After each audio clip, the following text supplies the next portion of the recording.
হে hello everyone, তোমরা সবাই কেমন আছো আমাকে কমেন্ট করে বলবে। আর আমিও ভালো আছি। আজকে আমি বানাচ্ছি পাটিসাপটা পিঠে। প্রথমে ঘিটাকে ব্রাশ করে নিলাম, আর এটা হচ্ছে বেগুনের পেছন দিকটা কেটে নিয়েছি। এখন এটাতে যে ব্যাটারটা গুলে রেখেছিলাম সেটা দেব, হালকা হাতে একটু দিয়ে দেবো। ব্যাস, এবার এটাকে একটু ঘুরিয়ে নেব। আমি কিন্তু এটা ফার্স্ট টাইম বানাচ্ছি, কিছু ভুল হয়ে গেলে বলবে সবাই কমেন্ট করে।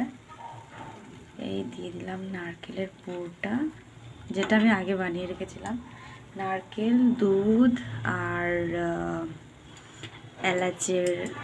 এলাচটাকে থেতো করে দিয়েছি। তোমরা চাইলে এলাচের গুঁড়ো দিতে পারবে। এটা আমি আমার দিদার থেকে শিখেছি, আর এটা আমি ফার্স্ট টাইম বানাচ্ছি।